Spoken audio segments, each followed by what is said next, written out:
Hey everyone, and welcome to Almost Cancelled. I am Peter, that is Connor, and we are going to talk about Stargirl, Season 1, Episode 12. It's called Stars and Stripe, Part 1.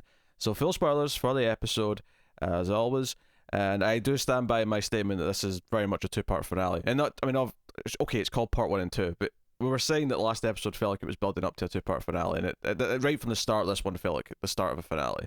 Yeah, this episode did more or less exactly what we predicted at the end of the last one in terms of, okay, we'll have the big, fight sequence at the start, the escape. Yeah. And then, it'll end with them kind of going in to stop the plan. And it's like, okay. Not that that's a complaint. It's really enjoyable. More or less, it was kind of what we were expecting, and I had no complaints really about any of that. The fighting stuff at the start, it was Sportsmaster and Tigress that actually came after the parents separately. Tigress goes to the house after Barbara. Sportsmaster goes to the garage after Pat. And it is kind of fun. Sportsmaster kind of been like, Pat, you've been lying to your friends, Pat. I love the whole thing. See the thing where he bounces the baseball bat off the floor and catches it? Like, he's so smarmy as well about it. Yeah. Joe, I'm so glad he's just not in the mask the whole time. Mm-hmm. Because he has such a shit-eating grin that it needs to be seen as much as possible. Yeah. Now, I think what I liked about this fight is that obviously Pat was never going to be able to match him. But I liked that it never made Pat feel like an idiot or feel like, it felt like he was trying and doing his best, and he was getting away with a little bit as much as he could. But ultimately, a little bit of underhanded sneakery. Yeah. But ultimately, it was never going to actually win the fight. Obviously, Mike's the one who saves the day. Him and Mike have a bit of a fight beforehand. Because Mike's been a little shit, but honestly, this is one of these things where the show's done a really good job of. We've been saying for the past several episodes that it's completely understandable why he feels alienated when everyone else in the family has the secret now that they're all sharing, and he's been left to the side. I think it's a little bit frustrating in this particular scene because he's like, just treat me like an adult, and Pat's like on the verge of telling him he's trying to it's a little bit frustrating there. Yes, I did kind of pop though when he literally stabs Sportsmaster with a drill. Yep, it's pretty great. That'll do the trick. That'll slow someone down a bit. Yeah, he drills him. So that was that side of things. At the house, again, probably the more impressive fight, of course, because you have not only the villain who can fight, but you also have Stargirl who's using the staff in really fun ways. The staff being used to sort of save Barb 2 or 3 times, where it was kind of she'd fall onto it and the staff was kind of spinning around while she was on it, and kind of. That was a lot of fun to see them do it. One of the things that we said right in episode 1 or 2 was, okay, they're seeming like they're going to use the staff in inventive ways. Yeah. Let's see if they can follow through on that if they run out of steam. And no, they've delivered. Yeah, part of it's just been that they've not been overdoing it. They've been kind of saving it for these moments on their own. And the first moment especially I liked, which is the first time it comes in to save, because Barb gets knocked over, staff comes in to save her, and then Courtney kind of slides under and sort of kicks up from using the staff as kind of so she sort of uses some gymnastics with the staff as it's in the process of saving her mum. There's a nice fun kind of it's got a good flow to it. Yeah, so all that stuff's really, really fun. And ultimately when and Barb gets to see Courtney actually kick some ass, which kind of impresses her a little bit. She's like, wait, my daughter's actually good at this. I mean, she's seen enough to suggest that a lot of stuff that's going on is true, but this is the first time she's actually got to see her in a fight doing all this cool shit. And there's a difference between believing that shady shit's happening and that she's actually quite capable. Yeah. Because they're already on their way to Mike says camping. I wouldn't call this camping. It's bigger than the regular house, this thing. Camping implies an outdoor tent in the mud. Yes. I will accept, if there's like huts or something on a campsite, I'll accept that as a version of camping, right? I'll go with it. No, I still wouldn't. I wouldn't necessarily agree that it is, but I'll accept that someone says that and that's what they mean, and I'll just go with it. This is a goddamn holiday house that's bigger than the regular house. It's a luxury. Yeah. The only difference is that it happens to be, in the woods, and it's mostly, made of wood, right? It's mostly... Yes, it's called a cabin. I said a cabin earlier, yes. No, I know. I'm just driving that point home. Yes. I'm aware of what a cabin is. I'm saying that the only difference between this and a house is that because cabins you think of being smaller usually. Typically, I think of a cabin as being a smaller thing. Not always. There are big cabins, but you know, this is a luxurious holiday cabin with multiple bedrooms and like a big living area, sprawling stairs. It looked quite nice. I could live here. Yeah, the idea of anyone considering this camping is laughable. Now, admittedly, Mike may just not have known exactly where they were going. He's just heard to go to the country, so he's made some assumptions, and that's fair enough. But it's possible, yeah. But yes, definitely not camping is all I'm saying. But you know, the rest of the team show up there with them, and then there's sort of the scare of like, oh, what's in the car? It's Justin the janitor, who's got meal fit for kings and queens and loyal steeds. I'm pretty sure it was pretty sure it was just Chinese or something. I saw the KFC bucket. I mean, it may not have been. Oh, did you? Okay. It may not have been branded KFC, but it was clearly a bucket of chicken that was in the bag. Fair enough. I didn't make it out quite that. I wasn't paying so much attention to what was in the bag. I wasn't paying attention. I just saw it sticking out. It's a pretty notable shape. Fair enough. It's a bucket. So can't argue with it. S.T.R.I.P.E, flies in on the autopilot, and so it's plenty. I mean, obviously, I think by its nature, this episode is not going to be as exciting as the next one. Obviously, there's some big stuff in the cliffhanger. If I have critiques about the sort of the middle setup portion of this episode, probably the kind of the contrived plot device of the journal and like solving the equation of the journal just feels like we have to go through these steps to get the information, and that's it. It feels very obligatory finale stuff. Like, oh, we set this up, we should probably pay it off in the last episodes. Yeah, it's the sort of thing where, especially when the solution was just, oh, it's the number of the car, right? The Mustang 66. I thought, Rick's been working at this for months. He's not very inventive. If months, and the only numbers he's tried are his birthday, his dad's birthday, and his mum's birthday. Yeah. Like, really, those are the only 3 numbers in the world you could possibly think of. Yeah. I mean, I don't know if it's obvious how many digits it is. I mean, it might be, it could have been, 10 digits for all he knew, so it wasn't like as... But if it was only 2 digits, I'd be like, well, there's only so many combinations. In months, I could crack it if it's only 2 digits. Yeah. I mean, was it 4 digits in the end? Was it the full 1966? I mean, yeah, 4 digits is a lot more to guess, right? Which is perhaps why I was guessing years, because it was 4 digits, but... Yeah, but I feel like, just keep trying. Work through some random 4-digit codes at that point. Well, if you think it's a year, right? If you try the obvious birthdays that you've tried and none of them work, I would just like start from today's year and work backwards. In 1966, we've got months to work on it. 1966 isn't that far back in terms of numbers. It's not, especially when you wouldn't be starting in today's year because you'd go at the latest the year they died. Yeah, but I mean, there's always the chance there's something they expect to happen in the future and it's that year or something. But yeah, probably the year they died backwards. Yeah. Yeah. So you can go back. If you get back as far as like 1900, you can probably go, okay, it's probably not a year. Yeah. Beyond something with more significance. Yeah, for all we know, maybe like his dad's like a big history buff, and it's the year that something happened. Sure. It's always possible, but no, it's just the car.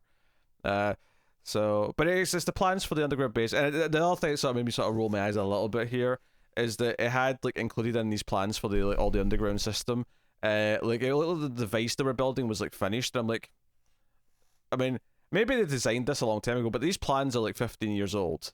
So, like the fact that the satellites on top looked exactly like the satellites that because we. When that whole plot with the gambler and that, where they were at the end of the episode, I think it was episode 4 or 5, but they got like I thought they were stealing satellites in that episode, or they were getting access to satellites that episode. Maybe it was just like launch maybe it was more for the control of the satellites actually in space in orbit rather than could be physical big dishes that they're putting up. But I don't know, it was just one of those things where I'm like, why does the design for the actual like Cerebro, and that's what it is, look exactly like it does in the episode? It's another one of these awkward prop department flubs, like the photo of Starman and John McHale, and then the dad picture. It's another one of these where it's like you're not selling it to me in the visual department. Wouldn't this be more visual effects than props, since it's like a like a hologram that we're looking at here? Uh, sure, I guess. Yeah. Yeah. No, Yeah. no, you're right. I'm considering that versus the actual thing, but yeah. Yeah. I would say, I mean, it's more of a design thing than anything. So I don't know if we're blaming whoever designed the set or whoever made the choice not to change the graphic in the hologram to be something that looks a bit more like like a potential design that it might be. Yeah. Yeah. Yeah. No, Uh, I'm with you. there was a chain of thought there that was maybe just should have been in there. A little thing that said, "Hey, maybe we should alter this a little bit so it's not exactly what it looks like now." But yeah. Mm. But yeah, so all the stuff with the villains though I enjoyed. I enjoyed Brainwave and Icicle kind of talking. Icicle being very, I mean, pardon the pun, cold about everything. How many times have you done that this season? But I wasn't actually trying to be funny there. I was just he was being cold. I know, but you do it every time with it. Like I think like every other episode with Icicle, you've done that exact same thing, because that's his defining character trait. He's always like that. I enjoyed Brainwave confronting Cindy and basically saying, "Hey, I had to kill my son because of you," and tells her that everyone in the Injustice Society thinks she's a waste of space, so she's never going to be a member. Yeah, annoyingly, we're kind of on Cindy's side in this particular scenario because he's like, "You should have told me he had powers coming through, and we could have sorted this." And it's like, well, powers didn't start till after you were in a coma. It's kind of not her fault on this one. Yeah, I mean, I think what I liked about this scene though is that when he said the really mean thing to her, there's like a sort of moment where like I think it's when he says about her dad like thinking she's a waste of space, blah blah. There's like a moment on her face where it looks like it's gotten to her, right, and it's sort of like hurt her a little bit. But it's literally within like 2 seconds that she starts like being Cindy again, and she starts mouthing off at him, and she's like, and even though she's still an evil little shit, we're not. I mean, we never really want to root for her, but in this scene, it's like, yeah, give Brainwave all you've got, like give it to him. Ultimately, we hate Brainwave more than we hate Cindy. Yes, well, Cindy's pretty funny, evil. Yeah, no, that's true. she's enjoyable evil to watch. But no, he's there for a test. It does look Cerebro. I mean, to the point where I'm like, you really didn't. I mean, the outside with the satellites obviously isn't, but the inside, which is like the dome with the platform in the middle with the walkway, it's very Cerebro. It really was. But I did like the pulpiness of all the sort of the electricity hitting his head as he's like, but I can't believe I'm going to say this. But it's very Batman Forever when Jim Carrey's like using his mind control device, which is essentially the same plan in a lot of ways when you think about it. That plan required his own device in all the rooms because he didn't actually have superpowers. But this is essentially the Batman Forever remake. Is that what you're saying? Improvement. No one as of yet has said it's boiling acid. No one said that yet. There's still time. There's still one episode. Yes, it's possible. But that would be the best reference of all time if someone did that. So, no, I enjoyed all that stuff. There's a timer, obviously, because the episode starts with that. And it has a bit of a recap at the start as well, which is it's kind of what made it feel like a finale. It's like, no, here's all the main beats of the season. We haven't had that. I'm pretty sure we actually saw that timer at the very end of last episode, and we just kind of forgot all about it because, it's just a timer. I don't know if I forgot. I just don't know if I... We just didn't talk about it. Yeah, there's whatever. So, yeah, it's a timer. And it's there. I did kind of like the reveal at the end though, when because they make a plan. We have to go in and stop this. They're going to like brainwash everyone. So they all make a plan, and they're all going at different entrances to the underground. Barbara and Beth have went to the town hall place to like hack out the computers and blah blah. So they're all going in, and I did kind of like the reveal that the timer's not until it starts. The timer's until it's finished. So at the 30-minute mark, which is the kind of the cliffhanger of the episode. Oh no, Brainwave started now. And all of the adults, because one of the things we discover when Beth's looking through the computer is that developed minds are the ones affected. So the kids aren't affected, which is interesting because it means that they don't have the backup of Pat. At least, I mean, I imagine in the final sort of fight, they'll sort of like fix everything or fix at least the mind control part so Pat can join the fight again for the last little bit. I suspect that'll be a big moment come. That or they'll play with the fact that they did set up the remote control piloting of the robot, and Mike being like, oh, when do I get to learn to use that? Sure, yeah, I can see maybe they'll do something with that, but I do think there'll be like a moment towards the end where the adults get to kind of help for the last little. It's likely. I agree. Yeah. But yeah, so obviously the actual final shot is the Pat being mind controlled because like Brainwave like specifically like says, oh, I've got Pat, like I've specifically got him, and he starts controlling him, and the stripe fist comes towards the camera. But some of the big stuff in here that was kind of interesting and actually really funny is they felt like a manifesto, and I question like if this was just planted there or this is like the propaganda version for when they're like their public perception when all this is going on. But they're reading like, okay, this is their manifesto when they mind control everyone. What they're going to do is that they're going to fight climate change, and they're going to make sure that equality is achieved and universal health care. Do you know what?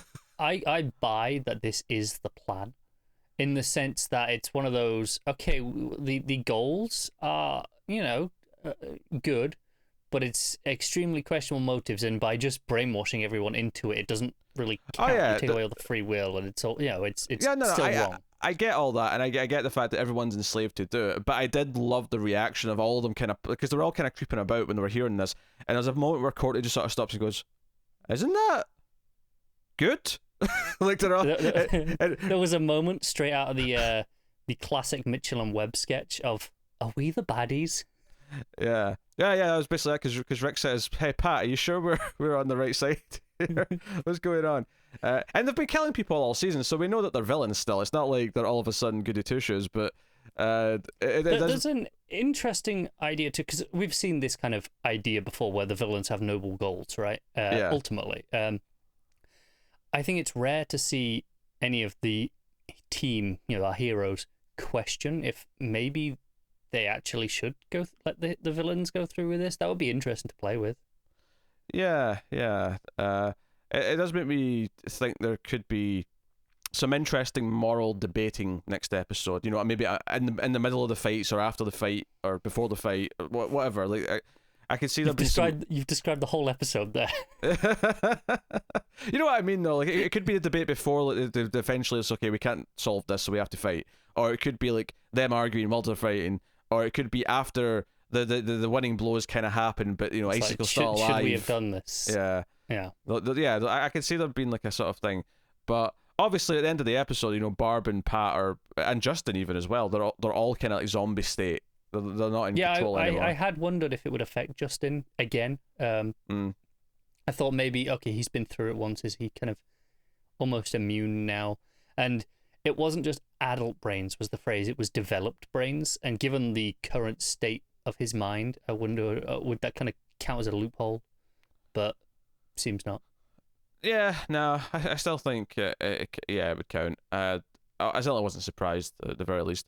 I'm liking Justin interacting with them. I thought Mike's stuff in the episode, obviously we talked about the early stuff with him, but I thought his stuff throughout the episode was actually pretty well handled. I thought it was nuanced in that he comes to Courtney saying, "Oh hey," so obviously in the car ride he's been filled in a lot of the broad strokes of what's going on, and he's like, "Oh, so you got staff," and he sort of questions like, I wonder if I'd found it first, like would it have worked for me? And then he says, "Can I try it?" And I thought the scene was handled very well because Courtney kind of does that kind of smile where she's like maybe like, but she doesn't really believe it. She's sort of trying to make him feel better, and it's this kind of jealousy is maybe not quite the right word. It's maybe a bit too strong, but it's kind of like he wants to feel special, like he feels left out. Like now he knows everything, so he's in on the plan. He's in on what's going on, but he feels like he's the one left behind. Like he's not got the he's thing. Protecting the dog. Yeah. Well, that's the big joke that happens there, yes. Yeah. But he wants to learn how to ride Stripe. He tries touching the staff to see if it reacts, and it doesn't work.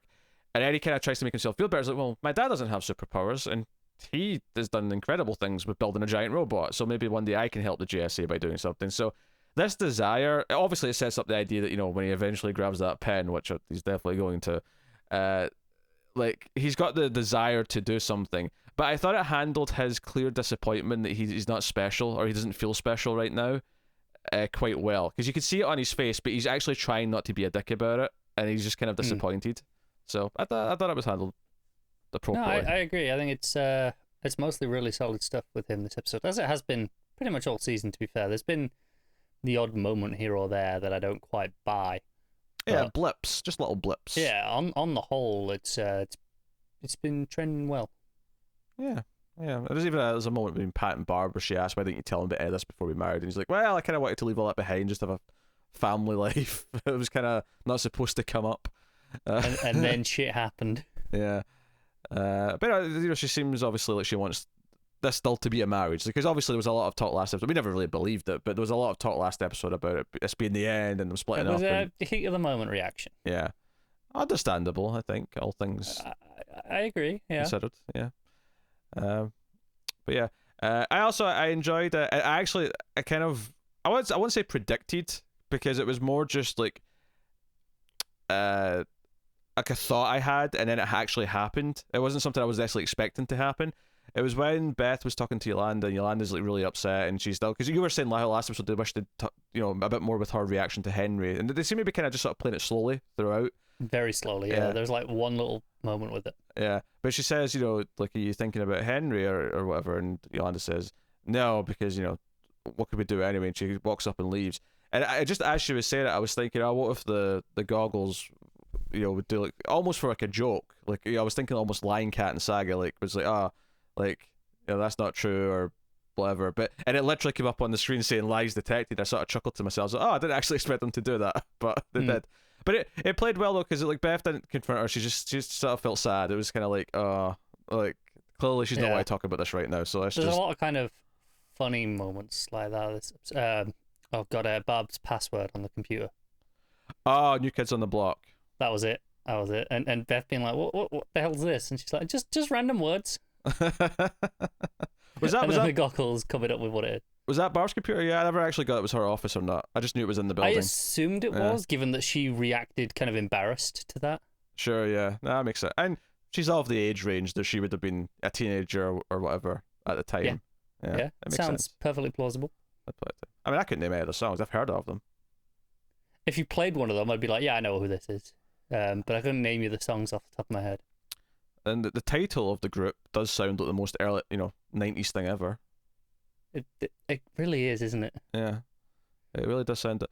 But there's a lot of pieces. I mean, it definitely it's definitely the first part of a two-parter, and there is a lot of the setup. There's the fun fights at the start. There's stuff later on. Obviously, one thing we haven't talked about yet is the fiddler. One has a scene with her son, and kind of clearly implies that her husband was the original fiddler, with the stabbing of the bullies in school with the bow. Yes. Which, by the way, it just occurred to me this episode, her name is like Bowen. I'm like, she's the fiddler. Only just got that. It just occurred to me. Yeah, there was a pun in her name. Well, to be fair, I never actually knew what her name was, but I never remembered her name before.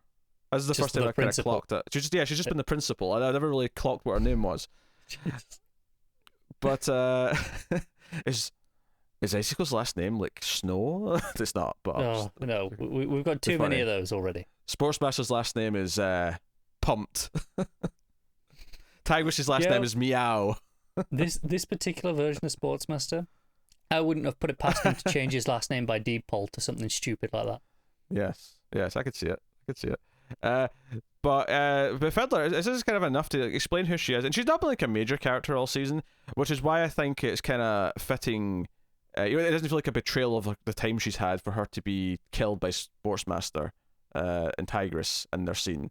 Yes, I mean, more specifically Tigress. Yeah, Tigress especially. But then Sportsmaster's like, "Oh, honey." I mean, he doesn't say you're turning me on, but that was the gist of that was what he was getting across. I love this pair. Yeah, they're great. I think he says I love you, but his eyes are saying, "Oh, if we didn't have to go kill this family, I'd take you right now on the floor." Yeah, because the principals are like, "Yeah, well, yeah, that daughter of yours, bit of a wild card, isn't she? You could have done a better job there." Yes, don't insult their daughter. They get very upset by that. Yeah, they will not stand to be slandered about their parenting skills. It almost makes me wonder if like Brainwave sent her, rather than to be in charge of them, to like knowing she was going to piss them off, to motivate them to like be better killers. Like it wouldn't shock me if that was the real plan there, as opposed to middle management, as it were.